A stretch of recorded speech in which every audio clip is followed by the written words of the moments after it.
Hello, everyone, and welcome to the Train the Mind by NeuroSmart podcast, where we will discuss effective tools and techniques that prepare the mind for optimal performance under stress.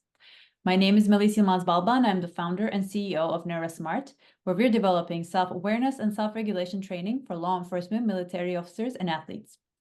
Today, our guest is Chad McGehee. I'm really excited to have him on.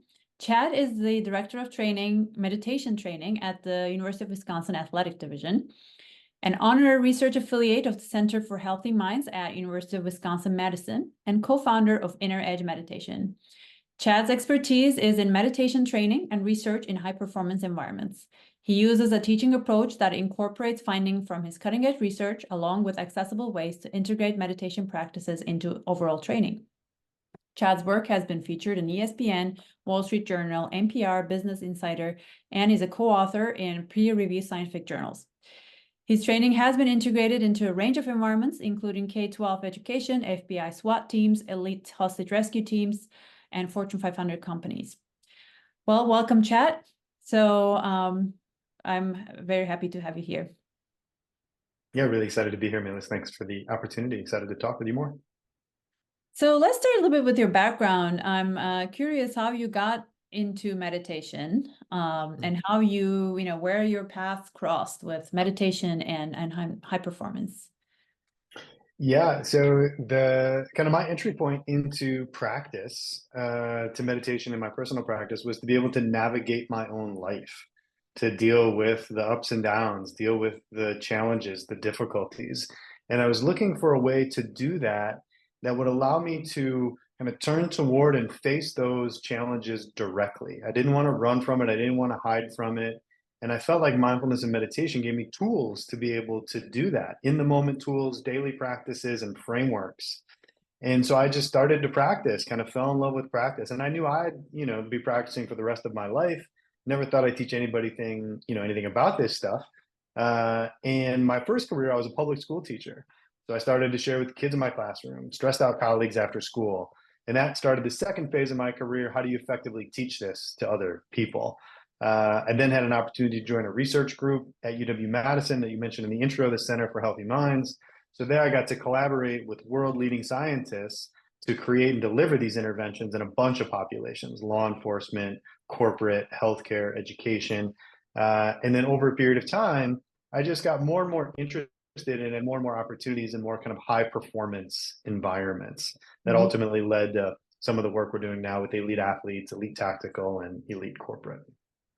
That's fascinating. Isn't it fascinating that the transition or that also happened in my kind of personal life, where you start something personally and the transition between sort of the inner personal and spiritual practice into a performance tool, essentially, and they're not necessarily exclusive or mutually exclusive. You can do both, and that's the part that I found fascinating with your background, because it's really combining that meditation with the training aspect of in the performance.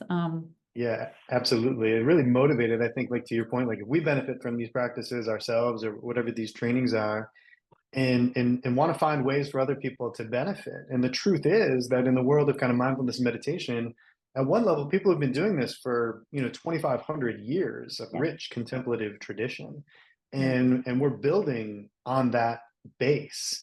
What we're doing is, in some ways, we're just kind of translating it in modern environments and measuring it with modern scientific tools. But there's kind of a richness and the depth to the practice that we just kind of get to be the couriers of, in this particular phase. Yeah, it's amazing. So you mentioned to me before, I think, that you're the first ever director of meditation training in a major college athletic division. So tell me about that, about how that happened, how that position was opened, and how is UW leading the way in this field? Yeah, so it definitely wasn't my plan to have this job. Things kind of take on a life of their own. So the way it came to be is when I was based at the Center for Healthy Minds, there was a guy who had played football at UW here at Wisconsin, and then played in the NFL. retired, and he wanted to do something to benefit guys who had played the game. Long story short, we created this 8-week mindfulness-based training for 17 retired NFL guys. And we didn't know what would happen. Would these guys think this is, you know, a bunch of hippy-dippy, woo-woo sort of stuff? And that's now what they found. They found it rigorous, beneficial. Those guys were using it in their own lives. And some of those guys were on staff at Wisconsin in the athletic department, including the then head strength coach for the football team. And the person who's now the athletic director had a different position when we did this 7 or 8 years ago. But they invited me in because they felt like current student athletes could benefit from this training. But we entered that initial relationship, and it was just a small consulting relationship with the question, is it possible to bring rigorous meditation training into an elite performing athletic environment? And we didn't know the answer to that question. And I was prepared for the answer to that to be no. I'm not willing to corrupt the practice, corrupt the training, if you will, just so it fits in a certain environment.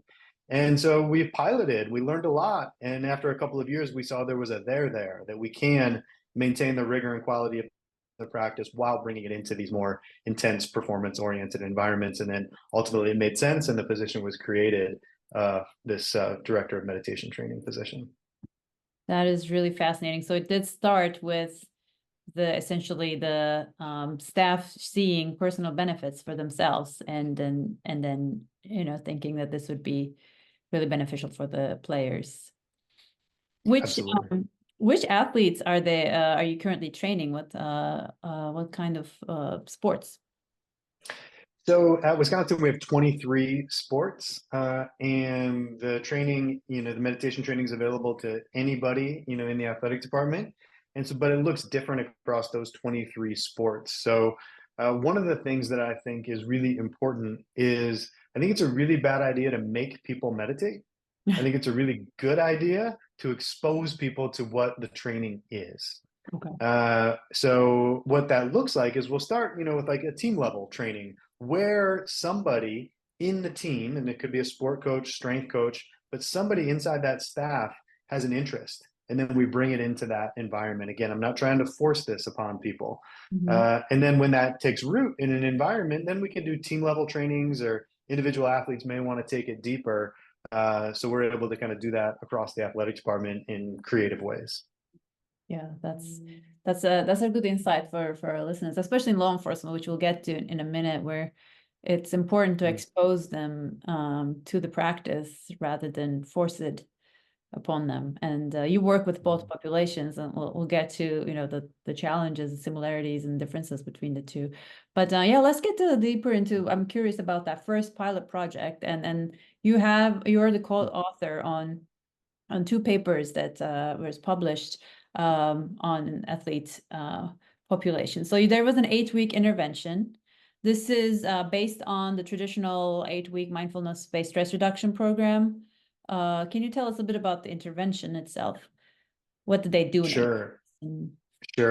So, and this, you're asking about like the retired player, the NFL Right. pilot? Yeah. And then also your, I believe, 2021 paper on the So 2023, interestingly, sorry, on the athletes. Yeah. So interestingly, like the pilot that we did with the retired NFL guys, the protocol, the intervention, the training that we did has evolved. Of course, right? Everything evolves. Yes. And is similar yet different from the trainings that our most recent papers at UW Athletics, the curriculum that are published in. Okay. So, which I think is part of what we're doing in this work is, training that we did in 2017 with the retired NFL guys was largely rooted in the John Kabat-Zinn 8-week, mindfulness-based stress reduction model. And we made some changes. Practices were much shorter. Practice lengths were 5, 10, maximum 15 minutes. We made sure to include some sort of connection or compassion practice in that training. That's not always present in traditional mindfulness-based stress reduction. And in that training, we met weekly 2 hours, so kind of quite similar to the mindfulness-based stress reduction model. In week 7, we did kind of a 4-hour, more intensive, kind of half day of mindfulness sort of training. Okay. But that's evolved in the work we're doing in the athletic department now with teams. And Right. some of that has to do with what's feasible. And it's not feasible to get athletes together for 2 hours every week to do this sort of training. Like they're too busy. There's just too much going on. Um, so what we've done is we've kind of distilled the training down into a 6 week training, and it's 6 30-minute sessions. Okay. 6 30 And minutes. that we found is much more, we're much more able to integrate it into overall training.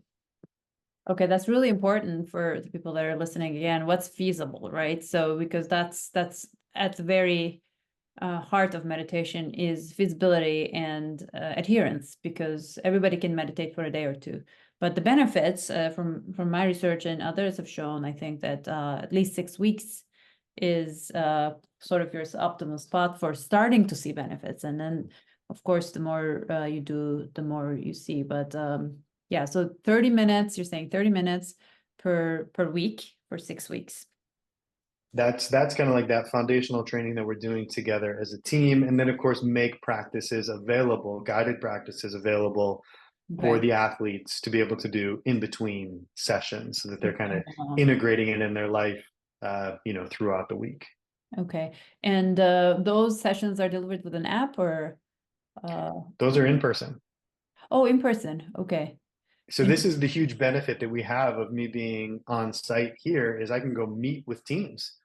uh And honestly, I think that's like part of the magic of what happens then is not only the in-person element, and there's something there that's, beneficial, mhm. but the work is then able to be integrated into overall training. Nice. So there's conversations with strength coaches, with sport coaches, with sports medicine. How can this kind of show up across those environments? So that's delivered in person. Mhm. And a lot of times we'll just kind of like tack it onto an existing training session. So it might be after a workout or after a practice or, before film or somewhere where it just kind of feels natural to the overall training flow. That's really critical. I think that we talk about this all the time with the cops and in our previous guests as well, integrating use of force training with meditation and how to recover, using meditative techniques, how to recover from a stressful training. And so it's the integration is key. Wouldn't you agree that because then it becomes part of the routine? Yeah, it has to feel kind of organic to the environment. It can't feel like this thing that I just like do over there Absolutely. sometimes, right? That's like separate from my regular life, my regular Yes. professional responsibilities. And Important. then to kind of continue to build off of that, there's the foundational training that is the 6 weeks, 30 minutes. But then after that, we can do quick, shorter, more integrated versions of that. So it could be like, let's say a lift ends. The lift ends, strength coach cools them down, and then they're like, all right, Chad, they're yours. And I can lead them in a guided meditation for 5 minutes. And that's it. It's just quick.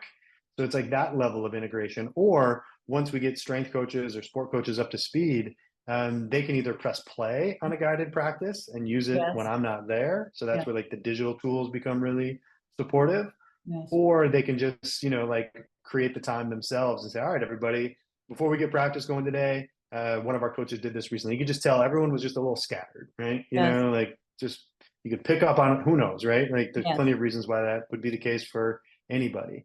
Mhm. Coach could pick up on it and he's like, all right, I know that if we start practice and everyone's kind of in this scattered state, it's just not going to be effective. So everybody, 5 minutes. We've done all this work with Chad. You've got a lot of options. You've got a bunch of practices that you know how to do. Take your time. We'll be back in 5 minutes. Do your thing. We'll get back.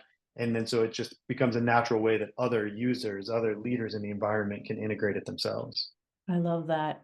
I love that how you talk about when people are scattered for whatever reason, which happens every day, all the time to all of us. Mm-hmm. Mm-hmm. Yep, If totally. you have a tool to bring them back into the moment, um, then training would be much more effective, don't you think? That the training that's delivered afterwards. So it's not just a recovery tool that's after, but it's also a focus tool, which we know from the benefits of meditation that it does increase focus and probably the outcome of the training. Yeah, I think this is an interesting thing I think about mindfulness is it can be beneficial kind of before, during, and after. Right. Uh, Right. so so the before, right, is kind of, if we want the mind to be focused, if we want the mind to be stable, if we want a little emotional resilience, well, then we need to prime that, right? We need to Yes. warm those muscles up. And a way to do that is, via mindfulness and meditation practices. So we can do that before a game, a practice, in sport or in a different environment, before a big presentation in a corporate space, right? Or before an op in a tactical space. And then Yeah. during, do we have the ability to monitor thoughts that are happening? Do we have the ability to monitor and be aware of sensation or emotions throughout the experience Right. and not be pulled into the storm of them, but be able to regulate? And then, of course, after, right? Kind of like the recovery. So I think it can have benefits throughout, all of those phases.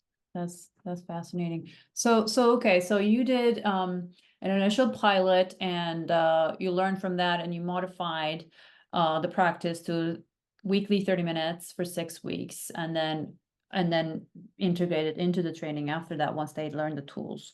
Yep. So I want to come to the studies. So you have Yeah. published 2 studies on the athletics population. One is looking at improved well-being and quality of life. And then the other one, oh, it's actually both, let's see, improve well-being. I'm looking at the paper in 2023, I believe. Mhm. And the mindfulness practice associated with improved well-being and reduced injury risk in female Mhm. NCAA division athletes. So can you summarize the findings from the study? Mhm. This is the one where you're looking at 21 female Division I athletes Mhm. who went through a 6-week mindfulness training program. What did you look at? What metrics did you measure? And what did you find? So this study is a really cool study. So these data come from Badger Volleyball, and Okay. that is one of our highest performing programs. It's a championship level program, Mhm. where this work has now been integrated for a couple of years. It's pretty standard to have this be in the environment. And what we did is we looked initially, the strength coach was asking kind of typical strength coach questions every day at 6 p.m. questionnaire. How are athletes doing physically? And then a Mhm. couple of years ago, we started to ask, did you do a mindfulness practice today? So then Mhm. we could see, is there a relationship between any of these variables?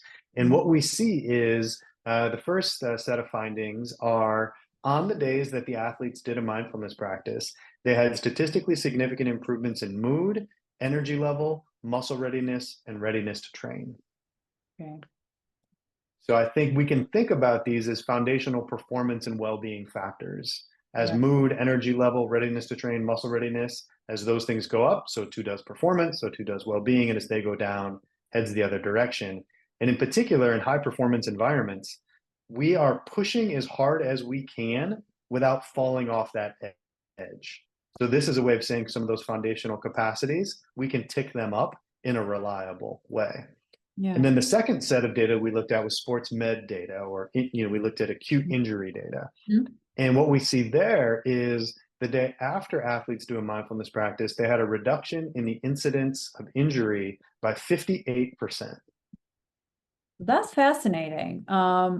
What type of injury, and at what point are you looking at 5, like a month after the intervention, or what was the time frame of this injury rate? So we looked at it. So the data collection for this was over, I think, 13 months. 13. Okay. And in particular, the relationship that we saw was a next day relationship. That's where we saw the biggest impact. Okay. Wow. Okay.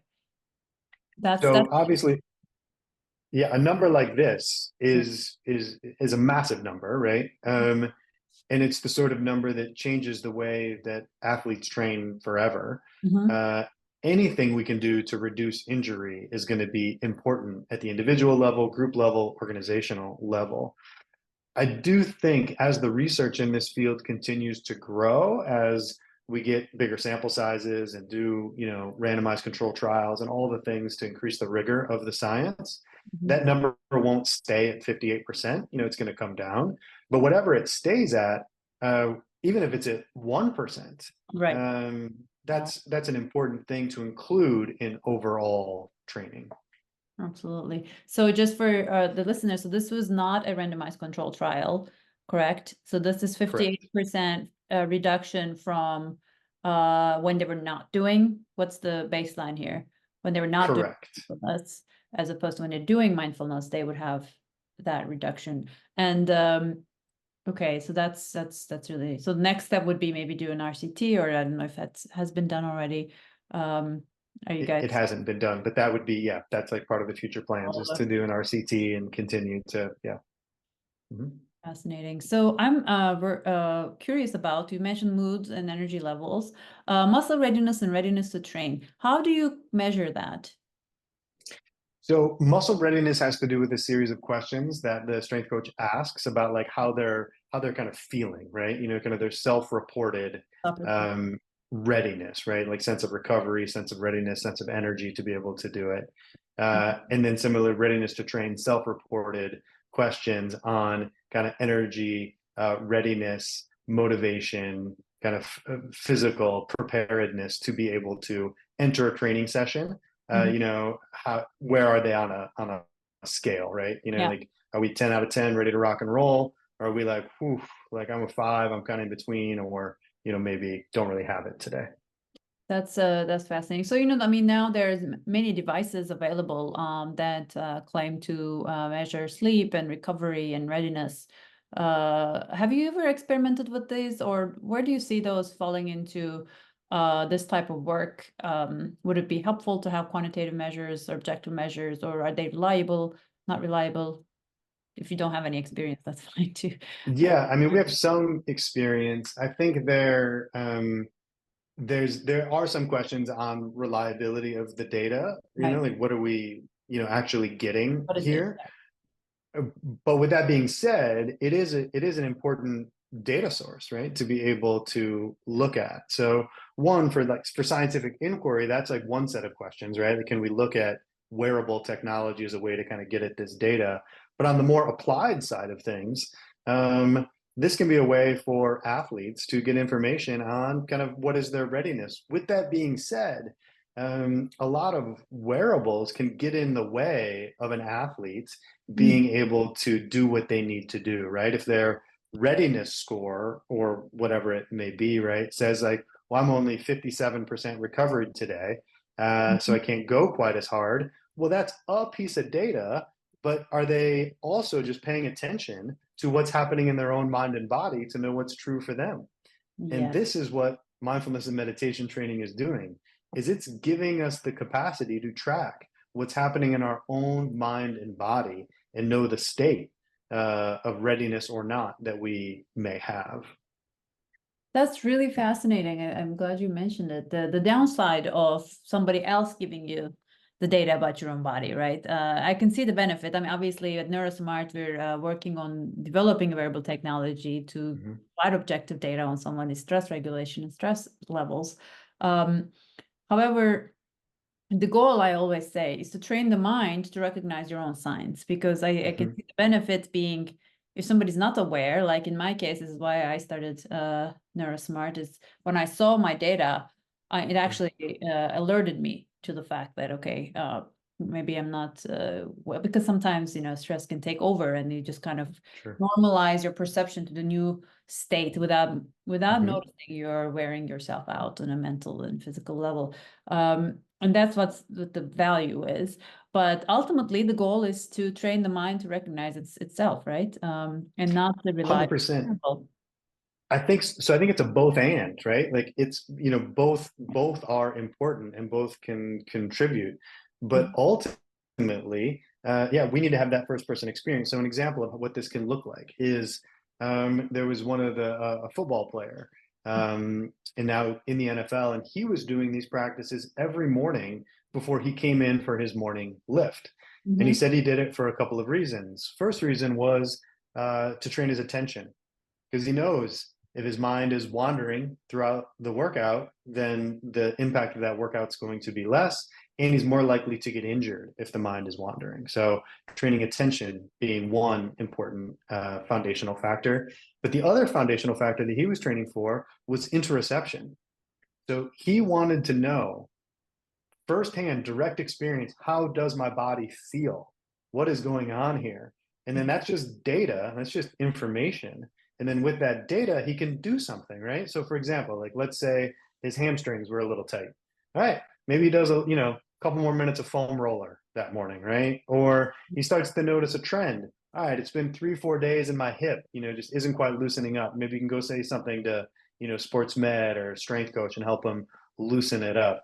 But it's that firsthand experience of I have data of what's happening in my mind and body, and now I can respond to it more wisely. So I think, however, we need multiple ways of getting that data, including wearable technologies. That's really fascinating. I think you really summarized the benefits there, because that was my next question. Isn't it fascinating? I don't, in my mind, at least in the first thought, link mindfulness with injury, with physical injury. It's quite a link, but the way you said it makes a lot of sense. One, you're developing sense of the state of your body, so you know when to stop and how not to train hard. So that's how it can benefit, right? When you know intuitively when your body's ready for more, or I'm guessing one of the causes of injury is over pushing your body on its. And same thing with, I don't like the separation of mental physical, but it's all connected. But same thing with mental illness, actually, when you're pushing yourself beyond your mental capacity on a chronic basis, that you can kind of break, and that can lead to depression and anxiety sort of being chronic. It's how I look at it, is our mind's way of telling us this is a physical injury, that it's been overpushed and we need to change something. So that's one way, is the interoception. For those listeners, the interoception is basically the communication between the mind and the body, this two-way street, our sense of what's happening in our body, and also our body's response, our mind's response to it, to make us feel better or worse. And then the other piece that you mentioned, not just interoception, but that the mind wandering. So to take more of the meditation has been shown to reduce mind wandering and improve focus. And so if you are training, if you're doing a meditation before training, your mind will wander less and you'll get more out of the training, right? And that way, it's injury prone. For sure. I mean, I think, attention is one of these foundational factors that's influencing every single moment of our lives. And so we need to have ways to train attention and work with attention. And as you're saying, like, one of the clearest findings in the literature is the impact of mindfulness training on being able to regulate attention. And that's going to lead to, yes, less injury at one level, right? Because if our mind wanders off, we're not knowing what's going on, then more injury is likely to happen. But the interesting thing, and I think this is part of the contribution of what mindfulness training has to offer, is attention isn't the whole of mindfulness training. There's other components that are happening in mindfulness training. And so one of the other components is the component of meta-awareness. So this kind of capacity to know what's happening as it's happening. So that can be awareness of what's sensations that are happening as they're happening, or thoughts as they're happening, or what's happening in the environment. And we're noticing all of these things without being swept into our reactivity around them. So one of the things we can notice is attention. So meta-awareness is what allows me to notice, is my attention where I want it to be? And then if it's not, no problem, I can redirect it back to where I want it to be. But this observational quality of meta-awareness also needs to be tended to in the overall mindfulness training. And I think this can be one of the tricky things as mindfulness moves forward, is people can kind of misrepresent the training and just take an element of it, like the attentional part of it, with missing some of the other pieces that are present in order for the full benefits to be able to come. I love that. And in stress field, I think the part about calming down the nervous system is one of the most, I think, misconceptions of mindfulness training. Is its purpose is not to calm. It might be calming, but it's just one piece of the experience. And in fact, most of the time, or some of the time, it's not even calming, because of what might come out or what my body tell you or my mind might tell you. It can be pretty uncomfortable. So the benefit is not really to calm down, but it's the meta awareness, to be aware of the body and the mind and the thoughts, right? And then helping you really guide your ship in a way that's more purposeful. And all of that makes a lot of sense for injury prevention, that you mentioned. That's I don't know. I think I find it fascinating, even though I've been kind of in this field studying for a little bit, that the link between physical injury and mind wandering is just absolutely fascinating. And you know, go ahead. I was gonna say, I mean, I agree. I think it's really fascinating. And you were speaking to this a few moments ago that, we tend to separate the mind and body Right. in all sorts of ways. Yes. In academic disciplines, we do it, right? In Yes. professional, Clinical. Right. applications, clinical spaces, we do it. And of course, that's just an inaccurate representation of how the systems work. Yes. They are deeply connected. Mhm. Whether we like to think of them as separate or not, the truth is that they're deeply connected. And meditation takes as its starting place that the mind and body is one system. Yes. And so the benefits can show up across all those different domains. That's wonderful. Yeah, so I want to switch gears a little bit to law enforcement, because I know you work with that population as well, and you also have published in this population. So let's just start with the research articles you co-authored. Sure.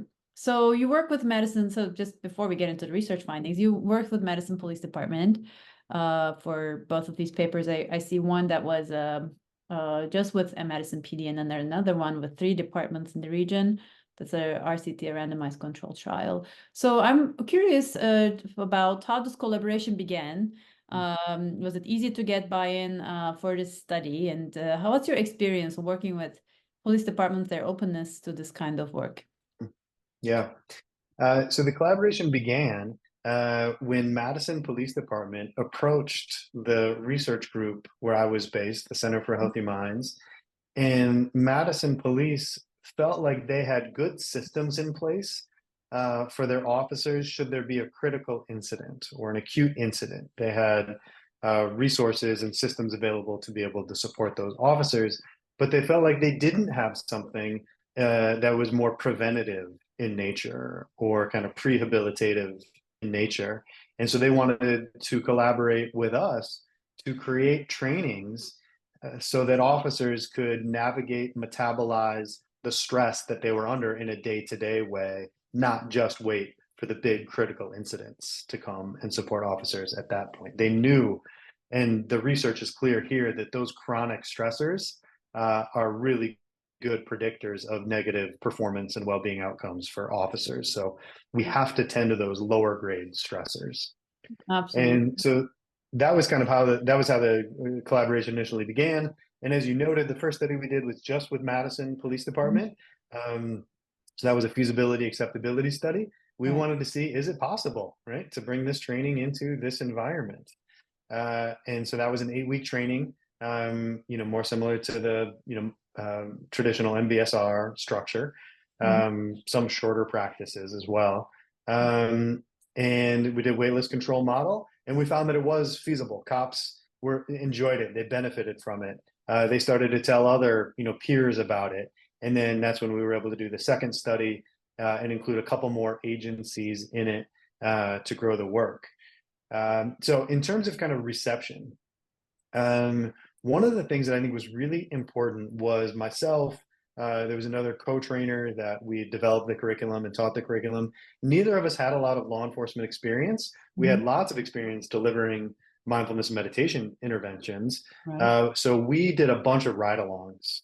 We went to trainings just in the environment, right? Just soaking it up, learning, listening. Also kind of testing language, right? Like when somebody would say like, hey, Chad, what are you doing here? I had to give some answer to it, right? So if I said, we're doing a mindfulness training, they're like, what's that, right? If I said we're doing meditation, they're like, sounds weird, right?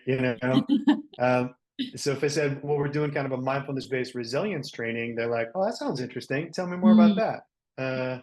So some of it's that, just kind of piloting language.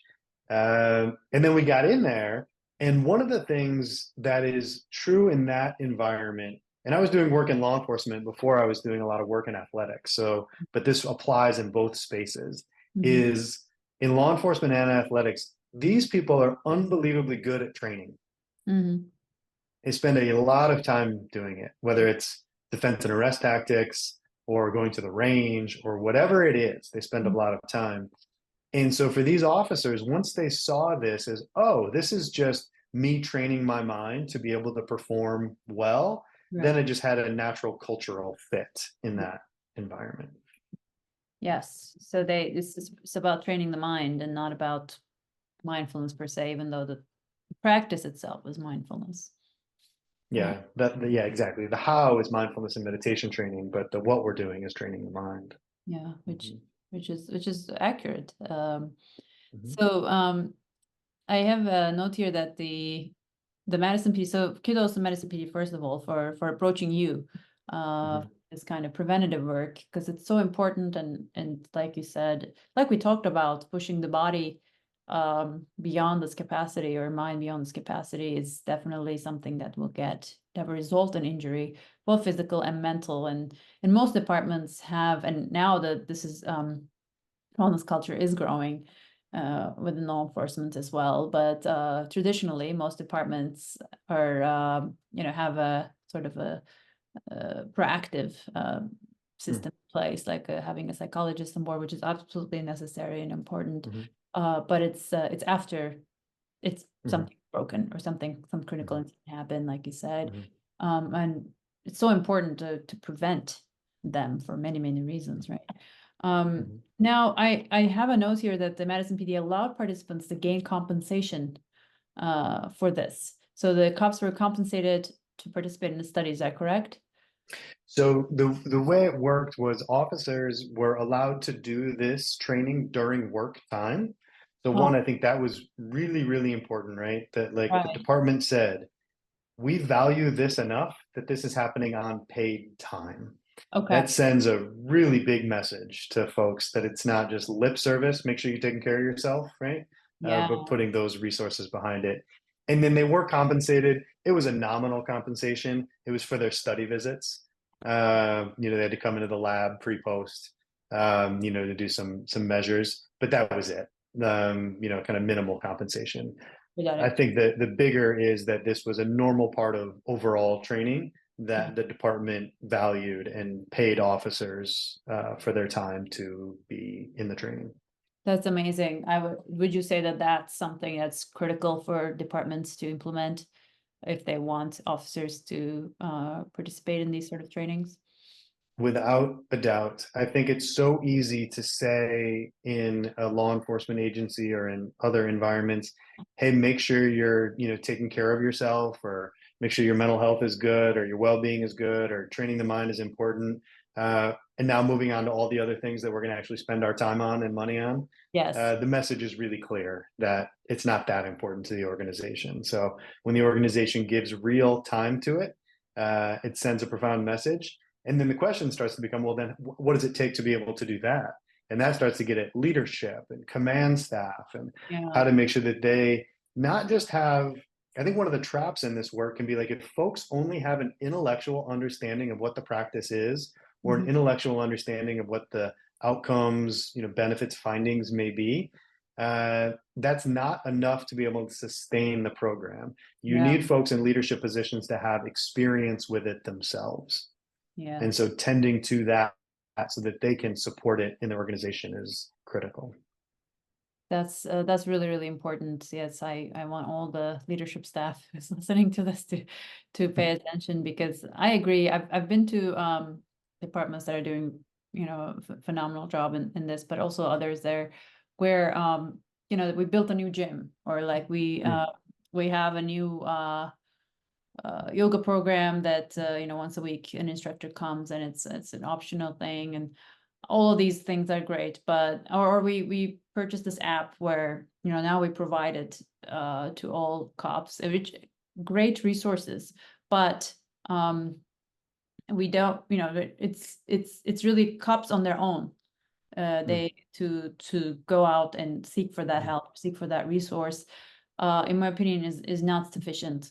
It needs to be valued on an equal level to the firearms training, because I think that's just as important. So just like you put budget and time into that, similar similar time and budget needs to be put behind wellness training.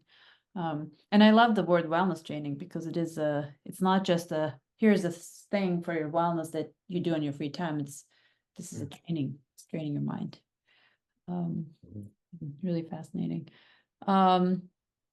Okay. We already talked about some of this. So in this study, I'm looking at the first study with the Medicine PD, you gave them Fitbits as well. So you're back to our conversation on wearables and technology. What was the reception there? I read in the paper that it wasn't as positive. So tell me about that. What did you measure? What was the findings, and what was the reception like, cops wearing Fitbits? I think the main motivation for the Fitbits is we were interested in sleep data.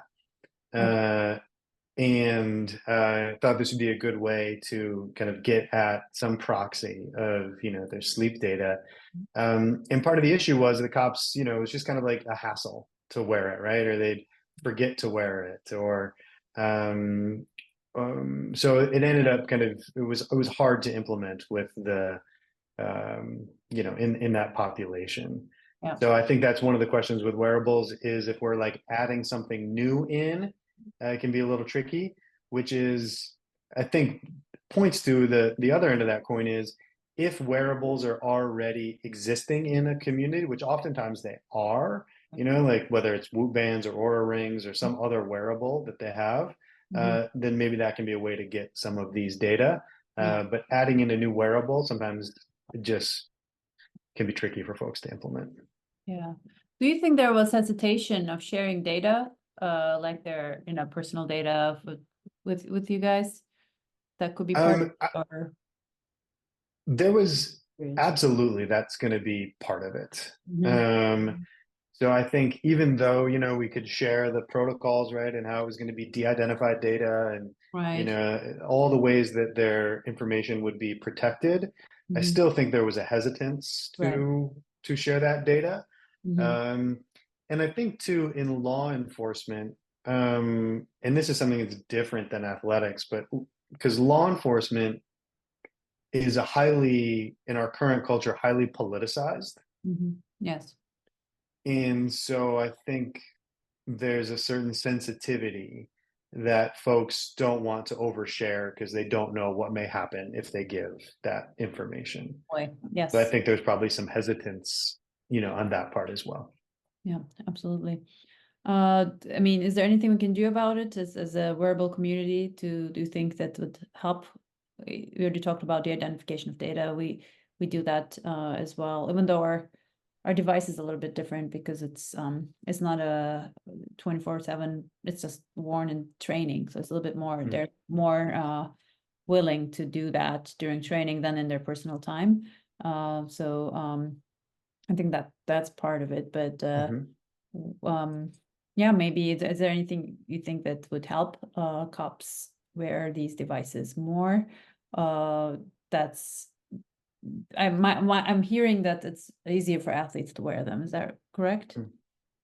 Yeah, I think it's a lot more common for athletes and easier for athletes to wear them, for sure. Yeah, and because of the lack of political pressure. And it's just super common in athletic spaces to, have different monitors on that they're, it's just the norm of how athletics works.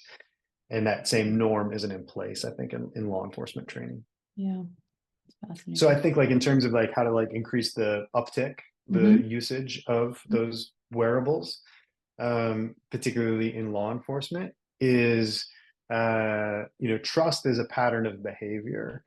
And so I think like once folks experience, okay, like this, whoever the collaborator is, right, is like, okay, this is a trustworthy person. This is a trustworthy organization. This is a trustworthy collaborator. And maybe we start with a small pilot, and we see, okay, like they're not using this in a way that's, going to be harming anybody or going to, Right. cause more difficulties, then slowly, then influence and integration of it can grow. Yeah. I would agree with that. The trust is very important for this community and for good reason. So let's talk about a little bit about the findings. So you did give them this 8-week practice. What were the findings? So so to kind of combine, we saw very similar things in the first publication as well as then in the larger where we had the 3 agencies. So to kind of combine those two, what we saw is we saw a reduction in perceived stress. We saw a decrease in anxiety and depression symptoms. We saw a decrease in a couple areas of the PTSD symptoms checklist, in particular hyperarousal, hypervigilance, and re-experiencing. One thing to note there is, again, the officers who were part of the sample were not selected for any of these, pre-existing. This is just a random sample of officers in the department. We also saw a reduction in cortisol awakening response, and we saw huge increases in sleep quality. Okay, wow. That's and that's from the Fitbit device. The Fitbit, and we did have self-report data on sleep as well. So both. Okay, that's really fascinating. So 8-week of intervention, that was very well received, and right? Is that It was absolutely well received, and we had adherence rates were high, and one really cool thing out of the second study, we were able to do a follow-up 3 months later, and the gains maintained at 3-month follow-up. wow. Did you check if the officers were doing it on their own in that time frame, or was it just like the first big intervention that was still the effects were still lasting? We did have practice data if officers were practicing kind of in that interim. Right. And those data were not driving whether or not the gains maintained or not. So it did seem to be kind of like from that foundational training kind of carried over for them for that 3-month follow-up, which I can't help but think the way we think about this work, and I think about it across environments now, is strength and conditioning for the mind. And so if somebody works out for 8 weeks, well, then some of those benefits are going to be there a little while, even if they stopped working out, right? Yeah. But if we continue to work out in some regular way, right, then those benefits continue to maintain. But really cool that we see those following 3 months, the gains are still there. That's great. And so that's a nice gateway into how this could be implemented in real life. And what are some ways that you see this implemented in law enforcement training, or are there to translate it in? There are absolutely efforts to translate it, and so some of the efforts to translate it, there's some of the work that I've been involved in has been with the FBI, and we've done this in a couple of different ways. We've done it both looking at kind of individual groups, like a SWAT team at a particular field office. And typically the way we get those folks together is with an immersion training. So have, a day and a half, 2-day immersion training, and then provide resources for them to continue on. Another model is to do that immersion training followed with virtual follow-ups, for the next, 4, 5, 6 weeks. So that's one model that's emerging. Another model that's emerging, and this is with some of the work we're doing in the FBI in particular, with the hostage rescue team. So that's the internal tier 1 team in the FBI.